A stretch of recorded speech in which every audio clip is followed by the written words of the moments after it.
وبنی آدم والی دونوں مقام سیاہ لامقام سید انس و جان ماہ خوباں سرنشین مہوشاں شہنشاہ حسینہ تتمہ دورہ نیر بطحا صاحب علم نشرح معصوم آمنہ آپ اور میرے پیارے آقا و مولا حضرت محمد مصطفیٰ صلی اللہ تعالی علیہ وآلہ وسلم پر درود و سلام کا نذرانہ پیش کرنے کے بعد اللہ رب العزت سے دعا گو ہوں کہ اللہ رب العزت مجھے حق بات بیان کرنے کی اور آپ تمام احباب کو سماعت فرما کر اس پر من و عن عمل کرنے کی توفیق عطا فرمائے۔ سامعین، یہ رجب المرجب کا مہینہ ہے اور یہ حرمت والے مہینوں کے اندر اس کا شمار ہوتا ہے۔ یہ مہینہ اللہ رب العزت کا مہینہ ہے اور آنے والا مہینہ شعبان المعظم وہ اللہ کے محبوب کا مہینہ ہے، اور اس کے بعد آنے والا مہینہ بڑا پیارا مہینہ ماہ رمضان مبارک، وہ آپ کا اور ہمارا مہینہ ہے۔ یہ حدیث پاک ہے کہ رجب اللہ کا مہینہ ہے،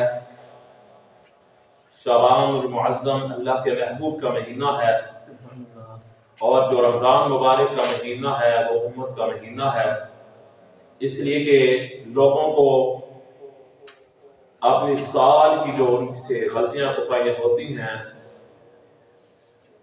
اور نیکیاں کمانے کا موقع مل جاتا ہے، اور انسان دن کو روزہ رکھ کر اپنے باطن کو بھی پاک کرتا ہے، اور رات کو تلاوت قرآن مجید سن کر سماعت کر کے یا تلاوت قرآن مجید کر کے اپنی روح کو بھی تازگی بخشتا ہے۔ تو سامعین، یہ جو مہینہ ہے یہ بڑا پیارا مہینہ ہے اور بڑا برکتوں عظمتوں والا مہینہ ہے۔ خالق کائنات نے مہینوں کے بارے میں ہمیں بتلایا ہے کہ مہینے جو اللہ کی کتاب میں ہیں وہ 12 ہی مہینے ہیں۔ یہ اسلامی جو مہینے ہیں یہ ان مہینوں کا ذکر ہو رہا ہے۔ یہ علیحدہ بات ہے کہ ہمارے بہت سے مسلمان اور ہم خود بھی اس کے اندر شامل ہیں کہ ہم نے اپنے اسلامی مہینوں کو بھلا کر، اسلامی روایات کو بھلا کر انگریز کی تقلید شروع کی اور انہی مہینوں کو اپنا مہینہ سمجھ لیا اور انہی سالوں کو اپنا سال بنا لیا۔ حقیقتاً ایسا نہیں ہے۔ مسلمانوں کا سال جو ہے وہ محرم سے شروع ہوتا ہے، اور ذوالحج جو ہے وہ اسلامی سال کا آخری مہینہ ہوتا ہے، اور ہم مسلمانوں کو بھی چاہیے کہ اپنے مہینوں کو رائج کیا جائے اور اپنے مہینوں کے مطابق اپنے جو کام ان کو بروائے کار لایا جائے۔ لیکن معاملہ یہ ہے کہ ہمارے اندر وہ اتنے بس گئے ہیں، اتنے رچ گئے ہیں کہ ہم ہر کام کے اندر انہی کی تقلید کرتے ہیں۔ اور حقیقت دیکھا جائے تو یہ ہمارے لیے گھاٹے کا سودا ہے، کیونکہ جو قومیں اپنی روایات بھول جاتی ہیں، اپنے اسلاف کے طریقوں کو بھول جاتے ہیں، اپنی تاریخ کو بھول جاتے ہیں، وہ قومیں یقیناً تباہ ہو جاتی ہیں۔ اور یہی آج ہمارے لیے سوچنے والی بات ہے اور ہمارے لیے بہت بڑا المیہ ہے کہ ہر جگہ پہ مسلمان زوال کا شکار ہے، اور جہاں بھی دیکھو مسلمانوں کے اندر اتحاد بھی نہیں ہے، اور مسلمانوں کے اندر وہ قوت بھی نہیں ہے جو ہونی چاہیے تھی۔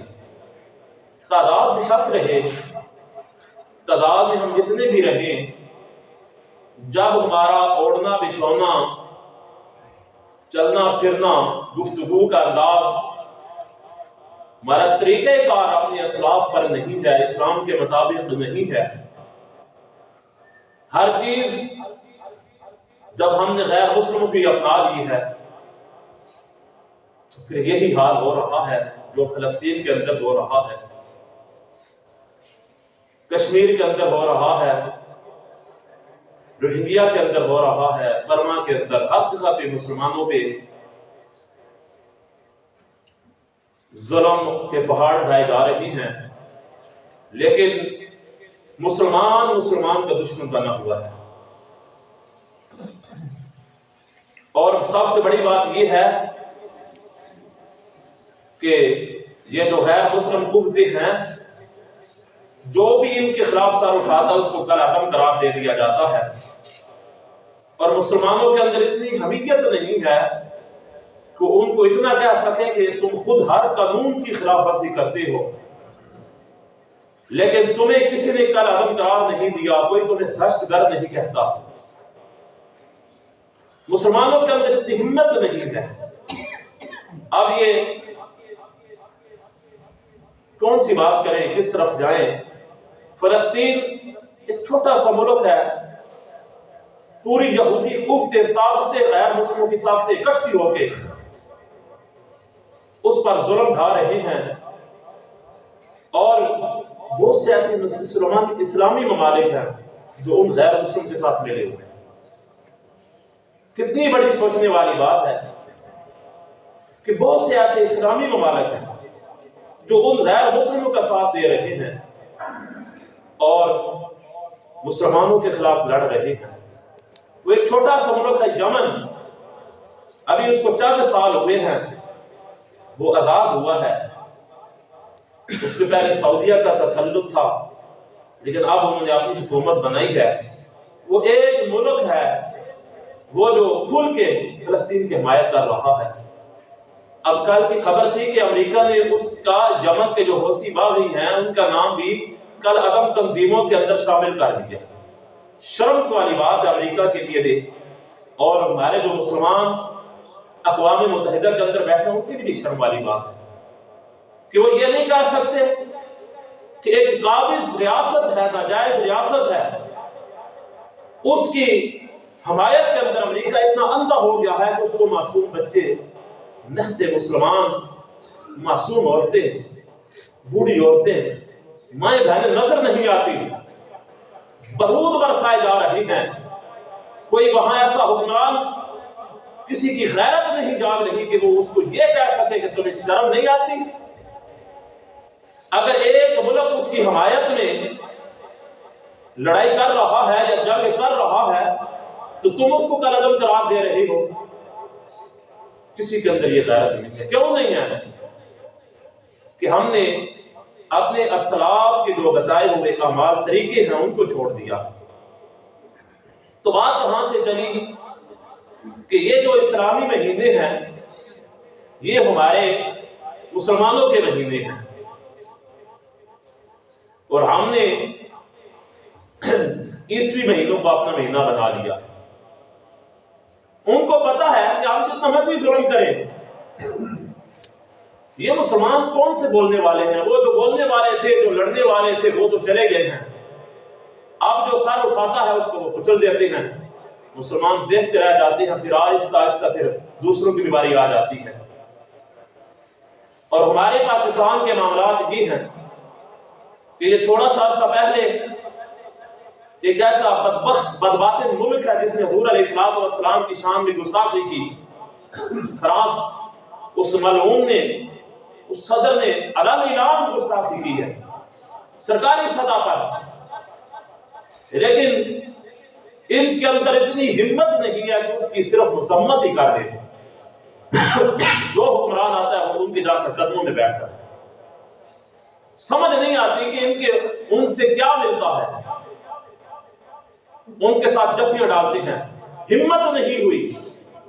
اور یہ ایک دو دن پہلے کی بات ہے، خیر ایران کی بھی غلطی ہے، اگر اس نے کچھ اس کے پاکستان کے اندر اس نے جو حملے کیے ہیں، اللہ بہتر جانتا ہے کس نظریے سے اس نے کیے ہیں، تو آپ اس کا سفیر نکال بھی رہے ہیں، ادھر سے اپنا بلا بھی رہے ہیں۔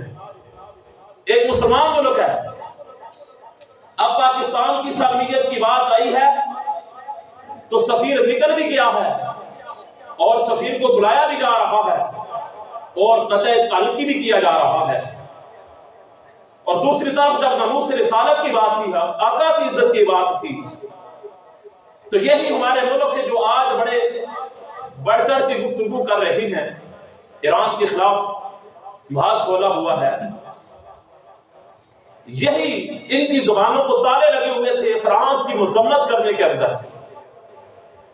ہمیں تو پتہ ہی نہیں نہ ہوتا، ہم تو اپنے کام میں اتنے بزی ہوتے ہیں کہ ہمیں سر کو پھیلانے کا ٹائم نہیں ہوتا کہ ہم کوئی باہر سے دیکھ تو رہے کہ اسلام کس طرف جا رہا ہے، ہم مسلمان کس طرف جا رہے ہیں، ہمارے ملک کا کیا حال ہے، ہمارے ملک کے جو حکمران ہیں وہ کیسے ہیں۔ ہمارے پاس اتنا ٹائم ہی نہیں ہے۔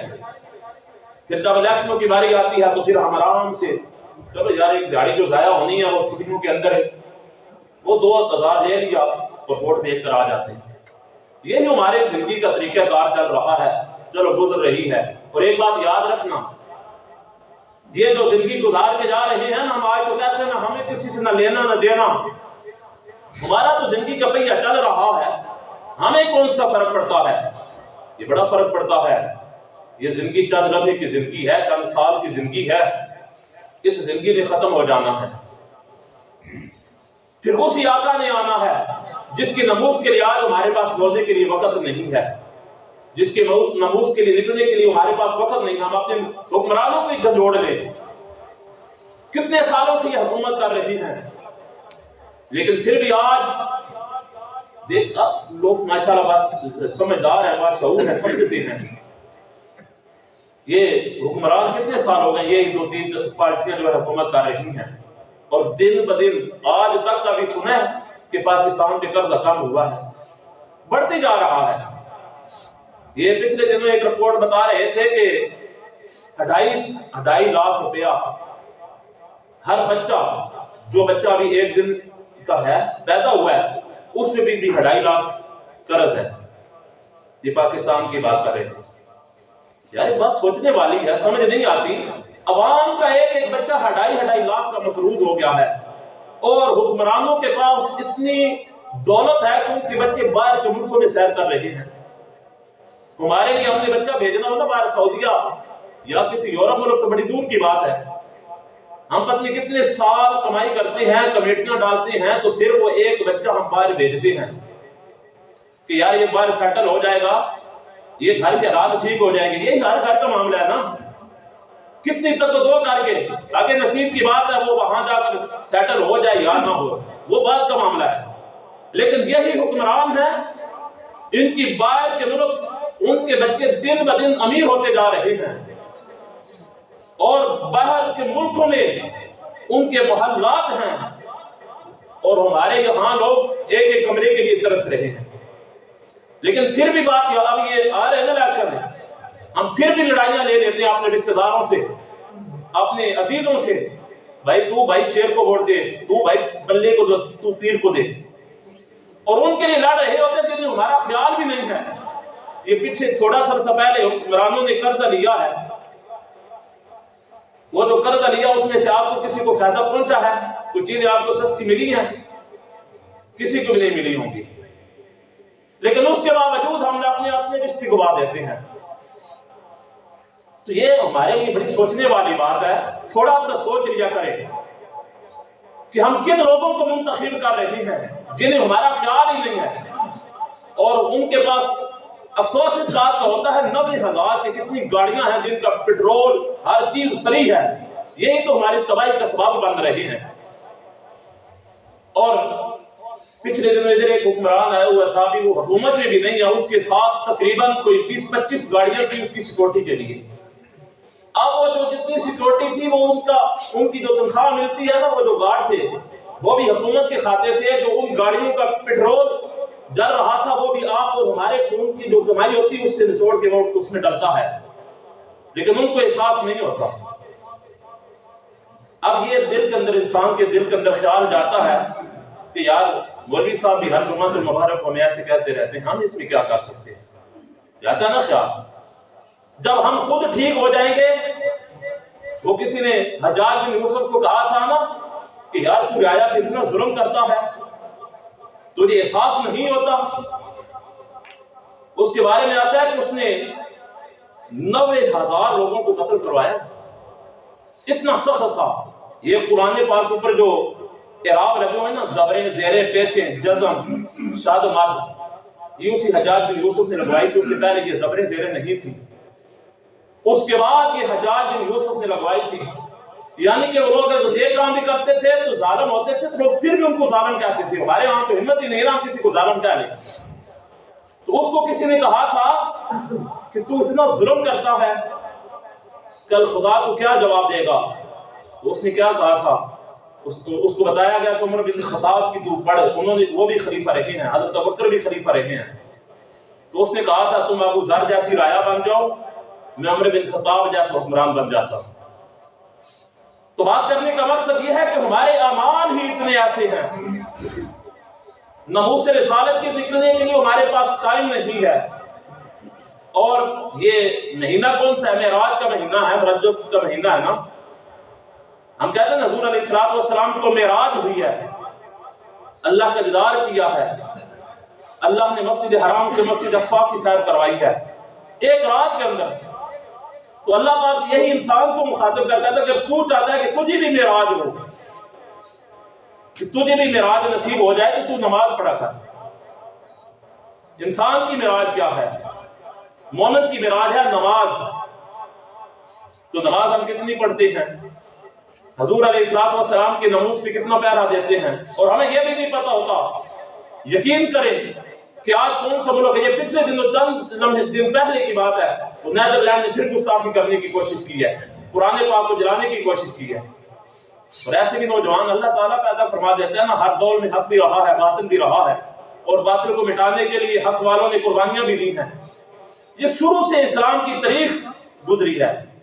انہوں نے آگے پولیس، یہ بھی ایک جذبہ ہے، ایمانی جذبہ ہے۔ اللہ تعالیٰ سے دعا ہے کہ اللہ پاک آپ کو مجھے ہمیں بھی وہ جذبہ عطا فرما دے۔